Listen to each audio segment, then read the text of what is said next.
Am I the a-hole for not letting my ex move back in, even though she's now homeless? It's just past midnight, and someone is pounding on my apartment door. My heart jumps into my throat. I live alone and wasn't expecting anyone, let alone in the middle of the night. The pounding continues. Urgent, desperate. I grab my phone in one hand, ready to dial 999, and inch toward the door.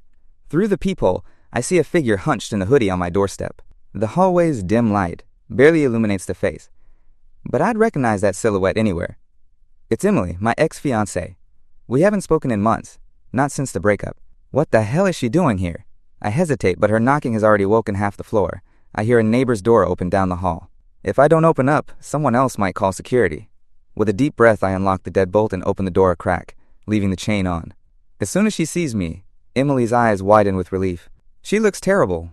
Hair matted, mascara smudged under puffy eyes, her clothes dirty and soaked from the light drizzle outside. She's clutching a large duffel bag like it's a life vest. The moment our eyes meet, she starts sobbing. "Please," she whimpers, voice cracking. "Please, I had nowhere else to go." My stomach does a flip.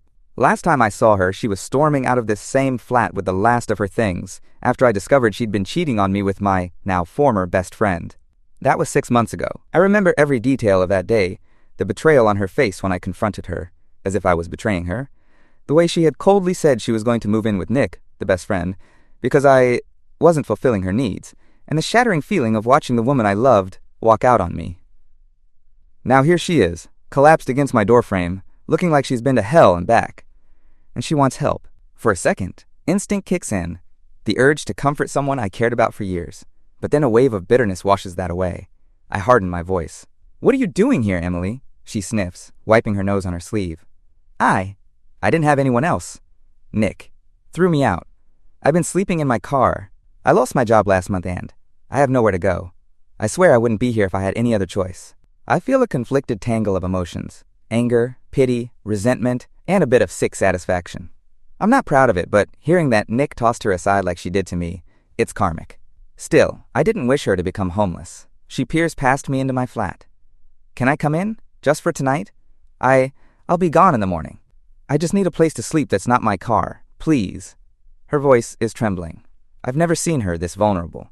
My mind flashes to all the nights I spent alone after she left, crying and screaming into a pillow, wondering how the person I loved could hurt me so deeply, how she ghosted me for weeks before I found out, making me feel like a paranoid crazy person for suspecting something was off, how she and Nick made a fool of me in front of all our friends. I tighten my grip on the door, still only open a few inches. I don't think that's a good idea, Em. I haven't called her Em since before the breakup, and the familiarity of it feels wrong now. I clear my throat. "Why can't you go to your parents or literally anyone else?" She winces at the question. "My parents are halfway across the country. I'm not on good terms with them, and I burned a lot of bridges. I know I messed up. I know I hurt you. But you're the only person I could think of. No one else will even answer my calls." Her voice breaks again on the last sentence. I glance down the hall where a couple neighbors have definitely heard the commotion and are peeking. Great, an audience. I sigh and unhook the chain to pull her inside, if only to stop being a public spectacle. The moment the door is open enough, she pushes through and nearly collapses onto me, sobbing into my chest. I stand there, stiff, letting her cry, but not really hugging her back. My brain is racing. Her clothes are damp and she's shivering. Instinctively, I wrap an arm around her for a moment to steady her. Old habits. Her familiar scent, underneath the rain and grime, hits me, and I feel an ache in my chest. This woman was my best friend for 5 years. We were planning a wedding. Now she's essentially a stranger at my door. I gently extricate myself and guide her to sit on the old couch. She drops her duffel on the floor and immediately curls up, looking small and pitiful. I remain standing, arms crossed. "You can't stay here, Emily." The words come out more harshly than I intend. She looks up, eyes red. "What?" "But you let me in. Just for tonight. I have nowhere else." "I swear I'll be out first thing in the morning." "I'll sleep on the floor." I shake my head, cutting her off. My heart is pounding. This is exactly the kind of situation I've imagined in late-night revenge fantasies. Her coming back begging for help and me slamming the door in her face. But now that it's happening, I just feel sick and unsure. On one hand, I want to be decent. I'm not a monster. I don't want her sleeping in a car in the rain or worse. On the other hand, letting her back into my life, even for a night, feels like inviting a vampire over the threshold. We have so much messy history and I honestly don't trust her. Not after how she lied and manipulated me. She seems to sense my indecision. Slowly, she gets up and moves closer, reaching out lightly to touch my arm. I know I hurt you. I regret it every day, okay? If I could take it back, I would. But right now, I just need a roof over my head to figure things out. Just one night, and then I'll be out of your life for good. Please, I'm begging you, my name. Her use of my name, which I'll leave out for anonymity here, sends a jolt through me. She hadn't said it in so long. I swallow hard. My defenses are wavering. This is exactly how she used to get around me when we fought. She'd get all soft and apologetic, and I'd cave. But I remind myself, that was before I caught her in our bed with Nick, before all the lies that followed. My jaw tightens. How do I know you're not just going to try to stay longer? Or pull something? I can't trust you, Emily. You shattered that trust. Her face crumples, and she steps back, hand dropping. I'm not trying to trick you. I have nothing, okay? You think I want to be here groveling? I'm humiliated. I would rather be anywhere else, but I ran out of options. The shelters are full, I tried. It's just one night. I'll sleep and be gone early. You won't even know I was here. I run a hand through my hair, frustrated. My eyes unintentionally drift to the corner of the living room, to the spot where a faint discoloration on the hardwood marks where our engagement photo used to hang. There's no trace of her left here. I got rid of it all. I've been working so hard to move on. Letting her crash here could rip open wounds I've tried desperately to close. But also, out in the cold by herself, a memory surfaces. Emily had this deep fear of the dark. She couldn't sleep without a nightlight for years. The thought of her huddled in a car, scared and alone, tugs at my conscience. I groan inwardly. One night, I concede quietly, just on the couch. She exhales in relief, covering her face with her hands as fresh tears fall. Thank you. You have no idea. Thank you. Feeling like I might regret this, I fetch a spare blanket and pillow from the closet and hand them to her. She takes them gingerly. Bathroom's down the hall if you want to clean up, I mutter. She nods and shuffles to the bathroom, closing the door. The moment she's out of sight, I let out a breath I didn't realize I was holding. What am I doing? Did I just make a huge mistake? My brain is screaming yes. I quickly text my friend Mark, one of the few mutual friends who didn't side with her, a brief, "Dude, you won't believe this, Em showed up homeless. Let her crash on couch. Call me when you can." Mark's in a different time zone right now, so he might not see it until morning. I just need someone else to know what's happening, in case this blows up in my face. Emily spends a long time in the bathroom. I half worry she might overdose on pills or something in there. That's how dark my thoughts have gotten about her potential instability. Or maybe she's just showering. I didn't hear the shower, though. Finally, the door opens and she emerges. She's taken off the wet hoodie. Underneath, she's wearing an old t-shirt that I vaguely recognize. Was it mine at some point? It has a college logo of my uni, so possibly. Her face looks a bit cleaner at least. She must have washed it in the sink. She walks silently to the couch, and I notice she's limping slightly. As she sits, she winces in pain, hand going to her right side. It's only then that I notice a bruise blooming along the side of her neck and disappearing under the shirt. That looks fresh. I stand a few feet away, uneasy. Are you hurt? She follows my gaze and self-consciously pulls the shirt collar up to cover the bruise. I'm fine, she says quickly. Too quickly. I feel a surge of protectiveness before I can stop it. Did someone hurt you? Did Nick do that? Her eyes dart away, and that tells me enough. She doesn't answer, which is an answer in itself. I clench my fists at my sides. I hate that I still care, but the idea of that asshole laying hands on her makes my blood boil. Nick was my best friend since uni. I never would have expected him to cheat with my fiance, let alone imagine he might be abusive. But clearly things went to hell for them.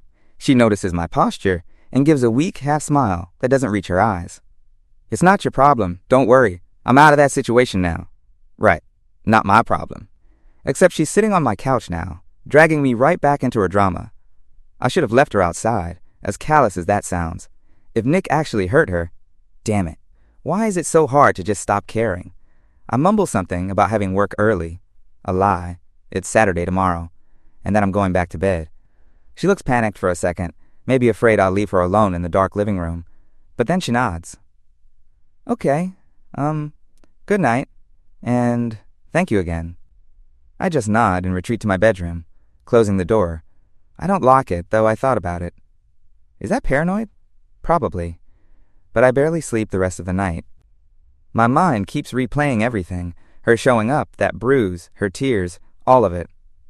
A part of me hates her for having the nerve to ask me for help after what she did. Another part of me feels guilty and responsible, which is absurd. I didn't cause her homelessness or her bruises. That's on her and Nick.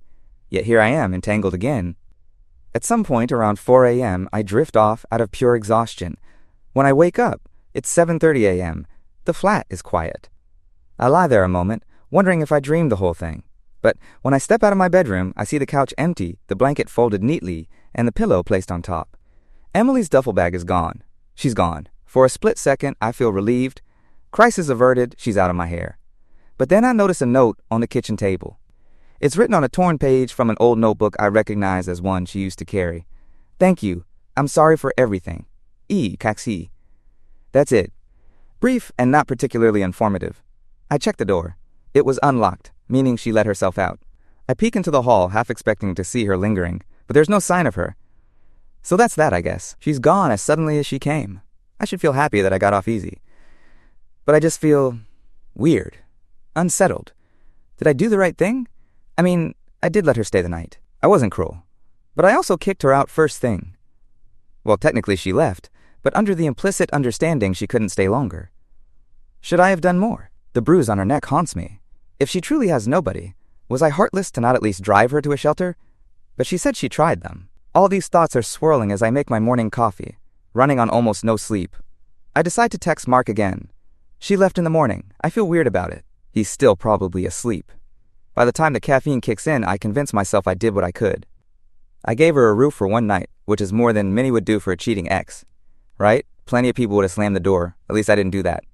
Still, guilt nags at me. The forecast said heavy rain all weekend. Where will she go now? I grab my phone 3 times to call her. To maybe, I don't know, check if she's safe? But I stop myself each time. It's not my responsibility. She made her bed. That resolve lasts until around noon, when there's a buzz at my intercom. My heart jumps again. I pray it's not her. I really do. But a tiny part of me also hopes it is, so I know she's alive and not in a ditch somewhere.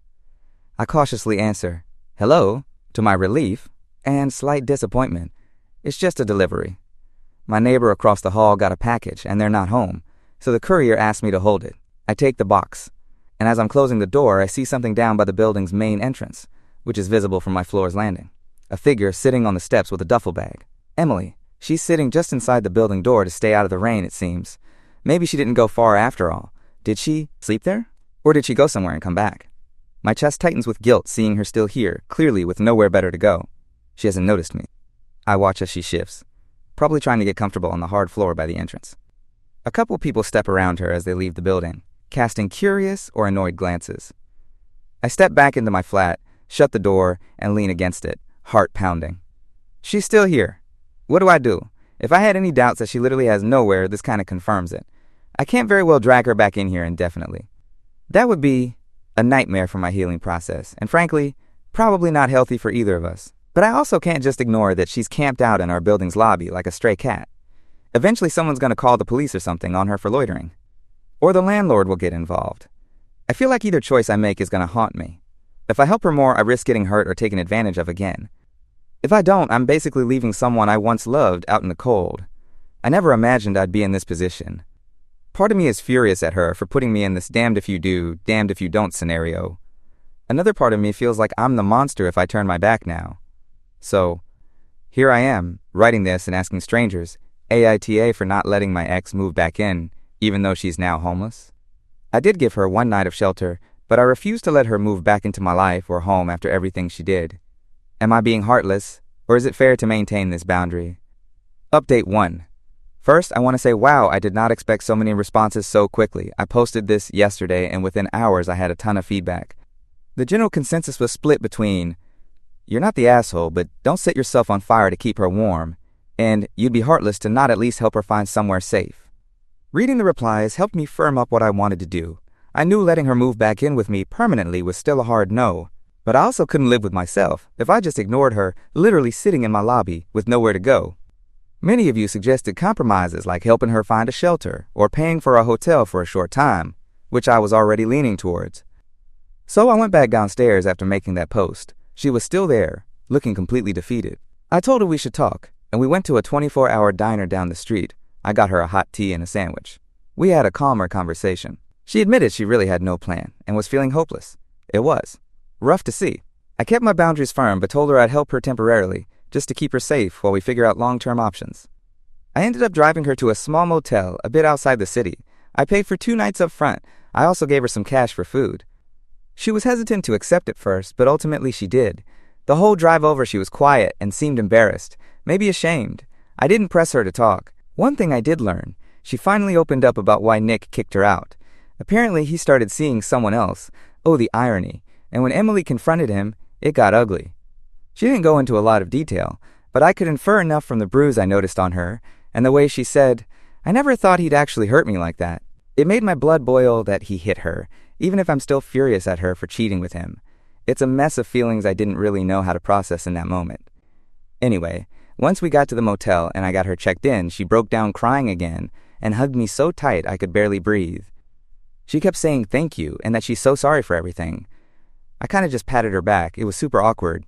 I won't lie, a part of me wanted to just hold her and comfort her. Old habits die hard, but I kept my emotional distance. I left after making sure she was settled. The next day, Sunday, I went back as promised and helped her make some calls. Unfortunately, we didn't have much luck. We tried the shelters again, still full. We left messages at a couple of local organizations that help with emergency housing, but being the weekend, we didn't hear back. I even drove her to a nearby church that runs a soup kitchen to see if they had any advice. They gave us some contacts, which we'd already tried, and offered a hot meal. At least she ate something. I also convinced her to reach out to her parents. That was a tough conversation. She borrowed my phone to call them, since hers is basically a pay-as-you-go with no minutes left. Let's just say it was tense. I only heard bits of what her mom was yelling on the other end. From what I gathered, there's some long-standing resentment there. They didn't disown her or anything, but they basically told her she made her bed and now has to lie in it. In the end, they offered to let her come back to her hometown and stay with them, but under a laundry list of conditions, like attending church counseling, working at her dad's business for minimum wage, and who knows what else. Emily was in tears by the end of that call. She told me quietly afterward that going back there would be hell, and she'd almost rather be on the street. I told her to keep it as an absolute last resort in case everything else fails. So by Sunday night, she was still at the motel with one more night paid for through Monday morning, and no solid solution yet. I reiterated that I could not house her long term, but I'd continue helping for the next day or so to see if we could find a spot in a shelter or someone else willing to take her in. She understood. I went home feeling emotionally drained. This whole situation is stirring up a lot of memories and confusion for me. I helped her because it felt like the right thing to do, but I worry I might be getting pulled back into her orbit in a way that's going to hurt me later. I'm trying to keep a healthy distance, but it's hard. For now, she's safe for the moment, and we have some leads to follow up on Monday. I'll update again if there are any significant developments. Hopefully, good ones, like her finding a more stable arrangement. Update 2. Final. Well, things escalated, and not in a good way. It's Monday night, and I'm writing this with my hands still shaking from what just happened a little while ago. Despite our efforts, by Monday afternoon we still hadn't secured a shelter spot or any place for Emily to go. The motel time was up at 11 a.m.